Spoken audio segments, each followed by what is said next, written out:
Well इस module में we will be discussing that is excretion and teleost fishes. और इससे पहले हमने इस किडनीज का जिक्र किया जो कि प्रोनेफ्रॉस है, और इसके अंदर there's a very simple form of kidney, or which is the primitive the most primitive type of kidney, which is the pronephros. अब हमें देखना है कि how these animals they excrete or depending upon where these fishes they are located, whether they are fresh water or marine water. तो fresh water के अंदर भी वो कैसे ऑस्मो रेगुलेट करती हैं या वाटर की कंसंट्रेशन को मेंटेन करती हैं, और इस तरह साल्ट्स की, एंड सिमिलरली मेरीन वाटर में क्या और वो क्या क्या स्ट्रक्चर्स हैं जिसकी वजह से ये रेगुलेशन होती है। क्योंकि जब हम टेलियोस्ट को, किसी भी फिश को फ्रेश वाटर में डाल दें और उसके अंदर समझें to start with there is no mechanism of osmoregulation, तो क्या होगा ये कि this fish will swell up, bloating हो जाएगी इसकी, और ये फूलती जाएगी। दूसरे लफ्ज़ों में ये फूलती जाएगी। द रीज़न बीइंग क्योंकि फ्रेश वाटर फिश या फ्रेश वाटर जो है वो बहुत ज़्यादा इसके अंदर वाटर की कंसनट्रेशन 90% या 95%, साल्ट की कंसनट्रेशन बहुत कम होती है। तो ऐसे में क्या होगा कि water that will start moving into the body osmosis के ज़रिए, और ये एनिमल फूलता जाएगा। लेकिन ऐसा नहीं होता। क्यों नहीं होता? बिकॉज ऑफ द फैक्ट कि इसके अंदर कोई ऑस्मो रेगुलेटरी मैकेनिज्म्स है, उसी को ही हमने देखना है अब। तो दैट इज इसके अंदर ये हमें पता है कि they have the mesonephric kidney, क्योंकि ये एडवांस्ड फिशेस है, ये टेलियोस्ट है। So since the body fluids of fresh water fishes are hyperosmotic relative to fresh water,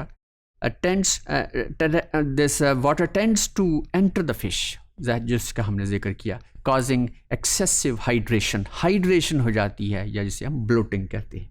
Now they absorb salts, ions by active transport across their gills. तो gills के जरिए यहाँ पे, क्योंकि पानी जो है continuously moving into the body through the gills, और ये इसके साथ ही साथ आयंस भी फिर आ जाते हैं। दो एब्जॉर्ब साल्ट्स एंड आयन, अगर जो बाहर बहुत कम होते हैं, क्योंकि since they are coming very quickly और कोपियस फॉर्म में वाटर आ रहा है, इसलिए साल्ट्स जो हैं they are retained, they come into the body, they are absorbed into the body, और this is all as a active transport. और ये active transport you know it is energy requiring process है, और मकसद क्या है? ताकि बॉडी के अंदर साल्ट्स आ जाए और इसके अंदर जो वाटर की कंसंट्रेशन है वो रिलेटिवली कम हो जाए। Now they also excess large volume of water, they excrete, क्योंकि water is coming directly, is coming continuously from their body, और इसके अलावा गिल से भी आ रहा है। तो क्या होगा कि यूरिन लॉस या यूरिन जो है वो बहुत ही ज़्यादा, बल्कि वो डाइल्यूट यूरिन जो है वो इसमें से निकलेगा, इस बॉडी में से। So freshwater fishes have enlarged glomeruli and short tubule system, ताकि filtration ज़्यादा हो जाए, और tubular system is very short, ताकि कम से कम absorb हो जाए, क्योंकि water की body के अंदर वो already बहुतात है। तो that is likes to get rid of. Now they filter large quantities of water from the blood, and tubules reabsorb some ions from the filtrate. मकसद सिर्फ इसका यह है कि ताकि आयंस को रीअब्जॉर्ब किया जा सके। Now fresh water fishes produce a hypoosmotic urine. Hypoosmotic means कि very dilute urine ये एक्सक्रीट करेंगी। तो अब हमने देखना है कि मेरीन फिशेस जो हैं, how do they maintain osmo regulation, या जिसे हम जनरली ये होम्योस्टैसिस कैसे मेंटेन करती है। तो सबसे पहले तो ये विजुअलाइज करें ना कि जो मेरीन वाटर है वो बहुत साल्टी है, जैसे हमें पता है इट्स अबाउट 60 और 65% भी बाज़ इलाकों में होता है। तो अगर हम इसके अंदर फिश रख दें तो क्या होगा? If there is no mechanism, तो क्या होगा?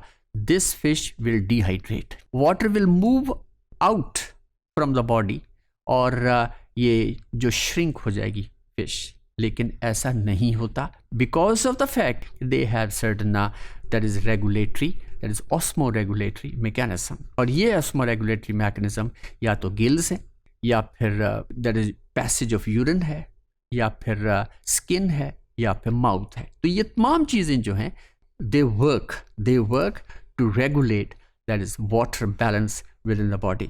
तो मेरीन फिशेस जब face a different problem of water balance. Their body fluids are hypoosmotic with respect to seawater, and water tends to leave their bodies, resulting in dehydration. Okay, so the next, the marine fishes conserve water by reducing the size of the glomerulus of the nephron, and thus reducing the quantity of water and iron filtered from the blood. तो मकसद क्या है कि water को retain रखना, water को body के अंदर इसकी लॉस कम से कम हो। तो इसके लिए ये नेफ्रॉन का स्ट्रक्चर है डिफरेंट, जो ख़ास तौर पे ग्लोमेरुलस इसके अंदर है, ताकि वहाँ पे फिल्ट्रेशन हो जाए और वाटर फिर रीअब्जॉर्ब ना हो। क्यों? रीअब्जॉर्ब जो है वो हो जाएगा तो फिर तो वाटर लॉस हो गया फिर। तो ये इसलिए glomerulus is very large, small there is small tube, और जो ब्लड है वो बहुत ज़्यादा फिल्टर होके आ जाता है, और फिल्ट्रेट के अंदर ब्लड वो होगा, दैट फिल्ट्रेट के अंदर वाटर होगा या फिर साल्ट्स होते हैं। So next they are absorbed, they are this water is to be absorbed then, और जिसके अंदर इनके अंदर ट्यूब्स हैं, अगरचे it's not too long, it is there. तो अब हम ये देख रहे हैं हम इस डायग्राम के अंदर भी कि वाटर इट इज़ बीइंग, क्योंकि ये मेरीन वाटर है, बाहर मेरीन वाटर है, और this water it is to be conserved within the body. और ये जो कंजर्वेशन है ये उसी के लिए ये मैकेनिज्म मौजूद हैं इस फिश के अंदर, कि उसके अंदर साल्ट्स की कंजर्वेशन भी रहेगी, और वाटर की कंजर्वेशन भी रहेगी, and that is to be kept maintained, और ये बाहर के वाटर से बिल्कुल डिफरेंट होगी। Okay, now ions can be secreted from the blood into the kidney tubule, और ये अगर हम किडनी की फंक्शनिंग देखें तो ये आयंस जो हैं ये they are secreted from the blood into the tubule once again. तो marine fishes can produce urine that is isoosmotic with the blood, और इसमें ये भी है क्योंकि इसकी वाटर इनटेक इट इज़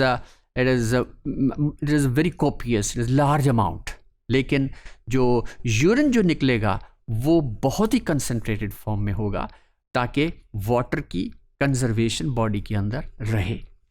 और इसी तरह गिल्स जो हैं, गिल्स से भी वाटर इनसाइड मूव करेगा, और लेकिन इसकी रिमूवल रिलेटिवली बहुत कम होगी।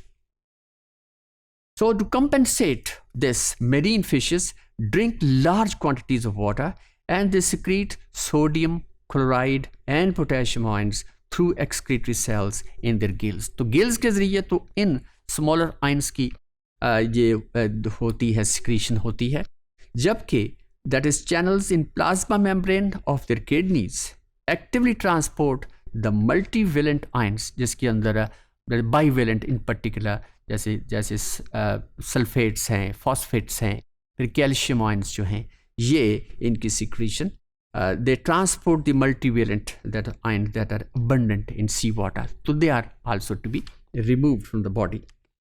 सो these are the out of the extracellular fluid and into the nephron tubes, the ions are then excreted in a concentrated urine, और ये तमाम चीज़ें जो हैं जब ब्लड में आ जाती, यूरिन के अंदर आ जाती हैं, तो वो जाहिर है कि वो यूरिन बहुत ही कंसनट्रेटेड फॉर्म में होगा, और इस तरह जो वाटर जिसके अंदर बहुत ज़्यादा साल्ट्स हैं, they are eliminated by the production of concentrated urine. So this is ये दो चीज़ें हमने देखी, फ्रेश वाटर के अंदर क्या होता है और एक मेरीन वाटर के अंदर ये फिशेस जो हैं हाउ डू दे ऑस्मोरेगुलेट, और ये आयनिक बैलेंस रखती हैं।